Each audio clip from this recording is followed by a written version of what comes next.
Apakah benar Israel mempunyai hak atas tanah Palestina seperti yang mereka klaim selama ini? Mari kita kembali ke 4000 tahun yang lalu, tepatnya tahun 2000 sebelum Masehi. Tanah itu disebut Kanaan. Tapi siapakah sebenarnya orang Kanaan itu? Penduduk asli tanah tersebut adalah nenek moyang orang Arab, lebih tepatnya orang Lebanon dan Palestina saat ini. Ini adalah masa yang sama ketika Nabi Ibrahim pada tahun 1922 sebelum Masehi bermigrasi dari negerinya Ur ke Kanaan. Pada tahun 1750 sebelum Masehi, Nabi Yakub yang juga dikenal sebagai Israel, putra kedua dari Nabi Ishak, sekaligus cucu dari Nabi Ibrahim, memiliki anak-anak yang dikenal sebagai Bani Israel. Sampai saat ini belum ada kerajaan yang berdiri dan mereka hanya dianggap sebagai suku dan tanahnya masih bernama Kanaan yang saat itu dikuasai Mesir. Sekitar tahun 1500 sebelum Masehi, Nabi Musa datang dan mencoba memasuki Kanaan bersama Bani Israel namun gagal. Setelah Musa, Yosua atau lebih dikenal dengan Nabi Yusha bin Nun datang dan tinggal di Kanaan bersama bangsa Israel dan banyak nabi setelahnya seperti Nabi Daud dan Sulaiman. Pada tahun 1000 sebelum Masehi, kerajaan ini disebut Kerajaan Daud dan Solomon yang memerintah dengan Yerusalem sebagai ibu kotanya.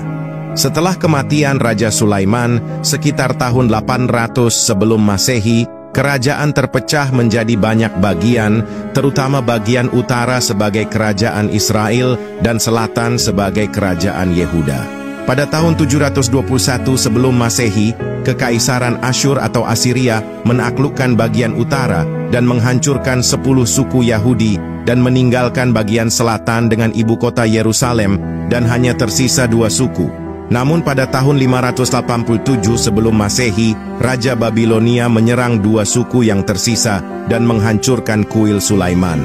Kekaisaran Persia mengambil alih tanah tersebut sekitar tahun 530 sebelum Masehi dan mengizinkan bangsa Israel untuk tinggal di Yerusalem dan membangun kembali Bait Suci.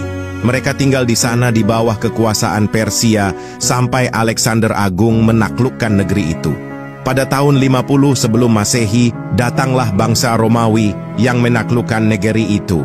Pada waktu itulah Yesus atau Nabi Isa diutus ke Israel, tetapi mereka tidak pernah menerimanya.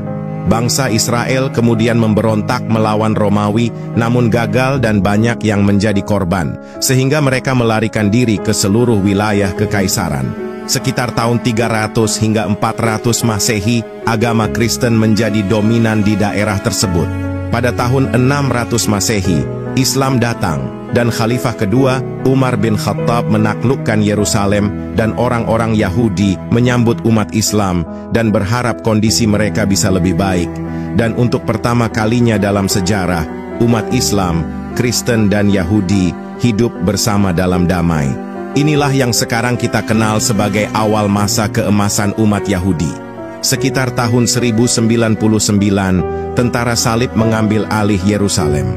Pada tahun 1187 Masehi, Sultan Salahuddin Al-Ayyubi merebut kembali kota tersebut dan mengundang orang-orang Yahudi untuk kembali, dan mereka hidup damai dengan umat Islam dan Kristen dalam waktu yang lama. Semua ini berubah setelah Perang Dunia Pertama ketika Ottoman kehilangan kota Yerusalem.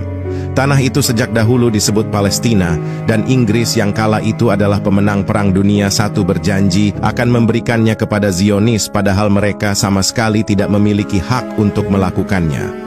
Gerakan Zionis kemudian mulai mengusir warga Palestina dan membangun pemukiman ilegal setelah warga Palestina dengan tangan terbuka telah menyambut baik orang-orang Yahudi yang sebelumnya menjadi korban kekejaman Nazi Jerman. Sejak saat itu, penjajah Israel terus-menerus melakukan ekspansi dan mengambil alih wilayah Palestina, mengklaim itu adalah hak mereka, padahal Palestina adalah penduduk asli dan nenek moyang mereka adalah bangsa Kanaan yang sudah ada bahkan sebelum Nabi Ibrahim. Jadi tidak benar jika dikatakan bahwa Israel memiliki hak historis atas tanah Palestina seperti yang mereka propagandakan selama ini. Justru tindakan mereka merupakan kolonialisme dan ambisi yang telah melewati batas-batas kemanusiaan. Hari ini, Dunia telah menyaksikan sendiri bagaimana kekejaman para penjajah terhadap rakyat Palestina dalam sebuah peristiwa besar yang suka ataupun tidak telah menjadi bagian dari sejarah kita.